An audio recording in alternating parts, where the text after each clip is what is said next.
Hi, I don't even know if I'm going to upload this video. I just thought I'd film myself getting ready so you can see the power of makeup. Do you remember that like trend that went around where everyone would do a half face of no makeup and a half face of makeup and show the difference? I can't really remember what the point was. I guess it's just to show that it's fun and people can look totally different, and sometimes you might feel rubbish when you don't have makeup on, but everyone looks really different. And I thought I'd just talk about beauty standards and things like that while I was getting ready. So I've seen a lot of videos come out about, I always start with concealer and I'm using, like I'm some sort of famous YouTuber. Oh, by the way, I'm using the Instant Eye Eraser concealer from Maybelline, in case you're interested. I absolutely love this. I've used it for years. Let's pop that on like that. Yeah, I've seen a lot of things about beauty standards coming out recently because people are actually starting to fight against the kind of old-fashioned, this is how women and this is how men should look, obviously, across YouTube. I've always wondered how long it'll be before men and women's clothes aren't referred to as men and women's clothes on websites. Maybe that'll never change, I don't know, because, you know, ultimately most people still identify as male or female, but I'm not sure. Maybe it'll become masculine and feminine rather than male and female, you know, things like that. But specifically, I'm going to focus on women because most women, like I say, for every 10 women that have trichotillomania, there's only one man. So obviously it still affects you, but I don't think many men would follow this video, watch this video, or watch me do my makeup. So there are a lot of beauty standards that have come about over thousands of years. So it seems to have been earlier than I thought. I always thought it was like the Avon ladies that brought in like the makeup and stuff, that also brought in hair removal. I think that's a huge using Master Sculpt by Maybelline for my contour. I think that's a huge part of this fighting beauty standards thing, because a lot of people and women are now deciding that they're not just going to shave their arms and legs and other areas because they have been told to by society, which I think is brilliant. And I actually watched a video on the evolution of hair removal, and I actually thought, like I said, I thought it was only came around in like the 20s or 30s, but it was more renewed then. So it's actually been around for thousands of years. And I think Cleopatra used to remove all of her body hair under her face from like hair down with like sugar waxing. Now I don't know if that's like an urban myth or if that's true, but that's what I'd heard. So obviously it's been around for a long time. And then people kind of did it on and off. I don't know how up until like recently how it progressed, but it came about again when when all the men went off to war, I think, and Gillette started marketing razors. Decided to go for Rimmel's Maxi Blush in Wildcard #3. I like this in the summer because even though it's darker, it kind of gives you almost a bit of like, you know, that sun-kissed kind of sunburn look, but not actually sunburn, but you know what I mean. And yeah, so they started needing to market razors to more women because there were women more at home, and they were saying, I think they used campaigns like, you know, be smooth for your man and things like that, and that was just basically so they could sell twice as many razors. And in the end it worked, so people started removing their leg hair, and then later on their armpit hair. Oh, and because tights, so like it was really difficult to get tights during the war, and then like you could always hide your hair legs with tights before. Not that you should have had to, but that's how people felt. And then it just increased over time, and then we just got to the point of like eyebrows have to be perfect and things like that. So yeah, that's how it's evolved. That's one of the beauty standards. I don't want to turn this into a feminist rant because I am prone to do that, but I guess it is kind of like patriarchy, and it's just like women have got the pressure on them to look a certain way. I should have done more research before doing this video. I just looked it up on the BBC Science page, and they don't know why long hair is considered more feminine, but they think it's to do with the fact that in evolutionary terms, men are more attracted to women they think look more fertile, and apparently you look more fertile if you've got long hair. Because when you're younger, your hair grows more lusciously and longer, apparently. So basically, it's something that maybe mattered hundreds of thousands of years ago. I'm trying to find my good highlight here, but I can't, so I'm going to use my crap one. I just used this MUA Undress Your Skin Shimmer Highlighter, which I've had for ages, and it was like £3, but I have got a Becca Opal for nice days. And we've basically, and I've heard a lot of stuff about this, you know, this is why anxiety exists. We needed anxiety back in the day when we were getting chased by like woolly mammoths and we needed to survive, and now doing a presentation at work feels the same way as being chased by a woolly mammoth because we've not evolved quickly enough to grow out of that. And it's the same with beauty standards. So in a lot of ways we haven't evolved quickly enough to get past this kind of feminine, like long hair, a certain size, a certain shape, like the certain look of your skin. In terms of it needs to look youthful and glowy and things, and this is why I'm putting highlighter on.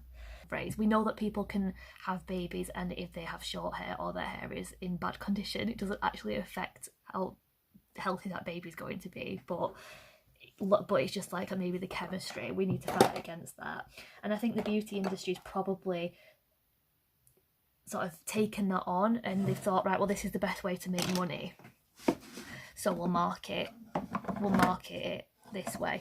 And I love long hair. I went out of my way. I've got a perfectly nice highline that I've been wearing a lot recently because of the heat, that's short, like probably about 14-15 inches now, but I specifically spent hundreds and hundreds of pounds on another one because I wanted really long hair.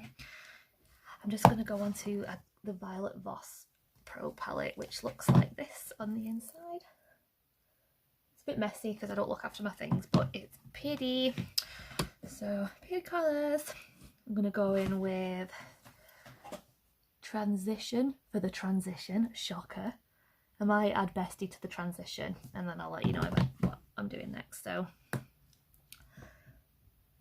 it's almost like we've been brainwashed, and we know we've been brainwashed, but we're still playing up to it. And I still really feel I feel more attractive and feminine with long hair, and I think I have every right to feel that way. And it's also about educating people and spreading awareness the way that I am trying to do with this account about Trichotillomania, so that if one day I choose not to wear my topper, then I still don't feel ugly or unfeminine, which society has made us feel, I guess. Because really with Trichotillomania, in my case specifically, I'm not talking for everyone, it really is just about pretty, and that's what's insane. It's just literally just about the way that I look.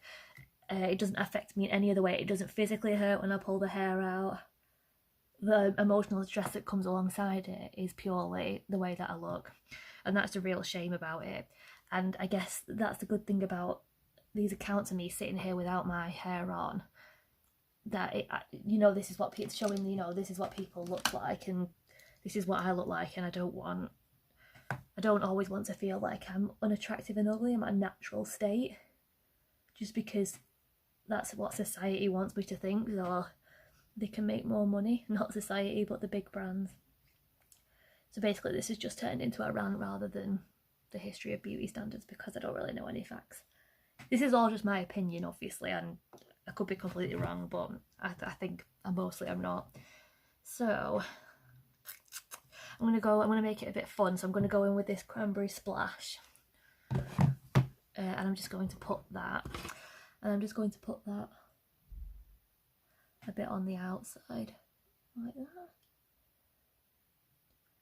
But what I'm going to turn this on its head and be a bit positive about it. The things that I do love about, not beauty standards, I don't love beauty standards, but makeup and hair it's so much fun. Like, I was sat here and I was like, I really want to do my makeup and film a video, and I was like, what can I talk about? Because I want to do my makeup and I haven't got a reason to go out, and I want to film, and I want to sit here with my patches showing and my hair off, and I want to show like a transformation in a way, though it's not going to be a huge transformation, and just how much fun you can have with makeup. And rather than using it as a tool to cover up that's a necessity, using it as a tool to have fun, that you deserve to have fun with if that's what you want to have fun with. So this is what it's looking like so far. It is a tiny bit shimmery, but I don't think you'll be able to tell on camera, so I won't worry too much about that. And then just to deepen it up at the corners, I'm going to go in with glamping, which is one of my favourite things to do. Not like fancy glamping, but every time we go camping we go in pods, you know, heated pods, because you don't have to put a tent up, and it's brilliant. So yes, not like Glastonbury glamping with Lily Allen and some other topical reference that I don't know because I feel ancient, even though I'm only 28. I'm just putting that in the corners. and I do love makeup. I love it. Love having fun with it. And then for the past few years, I've also been incredibly comfortable to go out without any makeup on. So this morning I went to give blood. I didn't put makeup on. Why would I need to put makeup on to go and give blood? Why would I need to go and put makeup on to go to the supermarket? I never do if that's the only thing I'm doing. I often don't if I'm going to my mum's just to visit her. I probably wouldn't feel comfortable not going to work, but things have changed even in lockdown to the point where if I've only had a few meetings with like my manager and people that I speak to quite a lot at work and no one external, I won't put makeup on.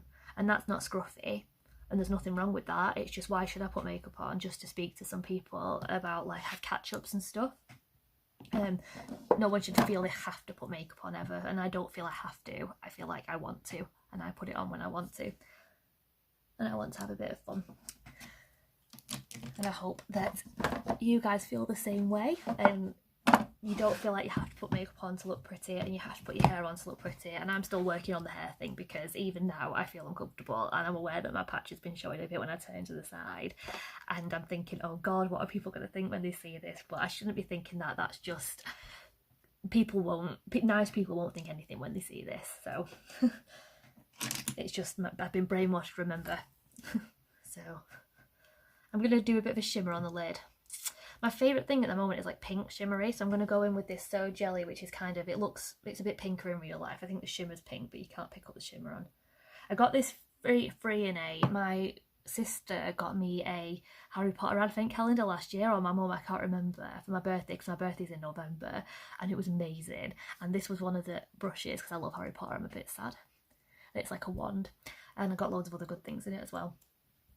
But it's a bit flat, so I'm just going to use it to pop that shimmery eyeshadow on like that. See how it's made a big difference. Get the So Jelly again and just put it on and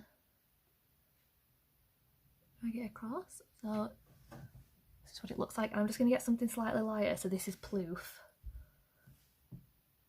which is like a lighter, so a hiccup, like kind of like shell pink almost. You know, shell pink. I'm sure there's a Dulux paid out there called Shell Pink. I love that job, naming paints. I'm sure you have to do other really boring things as well alongside the job, but that'd be a great thing. Or naming the furniture at IKEA, also a good job. And then I'm going to take Crystal, which is shimmery white, and this little brush, and I'm going to do an inner corner highlight there. See how that makes quite a big difference. I mean, I might save up.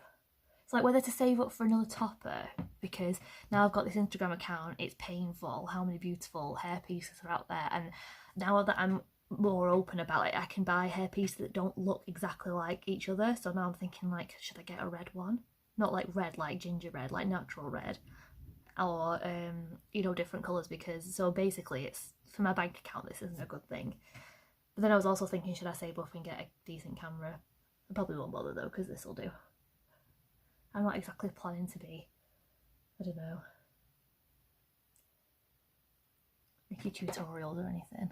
That's the shimmery thing. And I'm just going to take a bit and pop it under here. Like that. And ta-da! That's my eye makeup, eyeshadow done.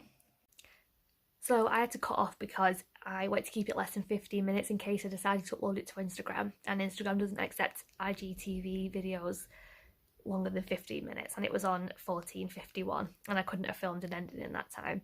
So I thought I'd film one now, and this is the finished look. All I did extra was put mascara on. I didn't do my brows because sometimes I do my brows, but I've recently dyed them, so I don't think they need doing. It's not my taste to have fake looking brows. Not that there's anything wrong with that, I just prefer them to look fluffy and natural, basically. So I just wanted to say, leave any questions or comments below, and it'd be nice to speak to you if you want to, and I'll see you in future. Bye!